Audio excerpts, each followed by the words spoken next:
சொல்றாரு, எதை திறப்பாராம்? வானத்தின் பலகனி திறக்கப்படும், உனக்கு இடம் கொள்ளா போக மட்டும் உன்னை நான் ஆசீர்வதிப்பேன் அப்படின்னு சொல்றாரு. உன்னை நான் ஆசீர்வதிப்பேன், அதனால என்ன சோதிச்சு பாருன்னு வேற சொல்றாரு. என்னை சோதிச்சு பாரு, நான் ஆசீர்வதிக்கிறேன் நான் இல்லையான்னு. உன் வாழ்க்கையில அந்த ஆசீர்வாதம் வரணும். எத்தனை பேர் தசமபாகம் கொடுக்குறீங்களா தெரியல. உண்மையா உங்க சம்பளம் வந்த உடனே முதல் காரியம் அது செய்றீங்களான்னு பாருங்க. இல்லாட்டா அது செய்யுங்க. இல்லாட்டா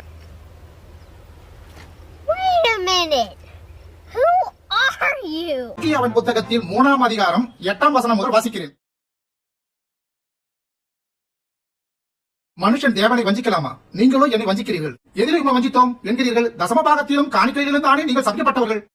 ஜனத்தராகிய நீங்கள் எல்லோரும் என்னை வஞ்சித்தீர்கள். என் ஆலயத்தில் ஆகாரமும் உடையிருக்கும்படி தசமங்களை எல்லாம் பண்டசாலையை கொண்டு வாருங்கள். அப்பொழுது நான் வானத்தில் பல கனிகளை திறந்து இடக்கொள்ளாமற் போக மக்கள் மேல் ஆசீர்வாதத்தை வர்ஷிக்க மாட்டோனே என்று அதனால் என்னை சோதித்து பாருங்கள் என்று சேனைகளின் கர்த்தர் சொல்லுகிறார். ஆதலால் கர்த்தருக்கு தசமபாகம் தராதவன் திருடன். நாம் தசமபாகம் தர வேண்டும் என்று தராவிட்டால் கர்த்தர் சபிப்பார் என்று வேதம் சொல்லுகிறது. கர்த்தர் யாரிடம் கூறுகிறார்? இஸ்ரவேல் மக்களிடம். அப்படியா? மல்கியா 2:1 வசனத்தை வாசிக்க முடியுமா? சரி, வாசிக்கிறேன்.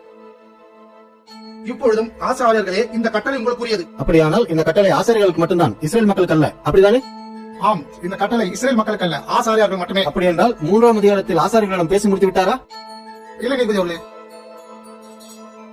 பாஸ்டர் ஜோன்ஸ் அவர்களே, பதில் சொல்லுங்கள்.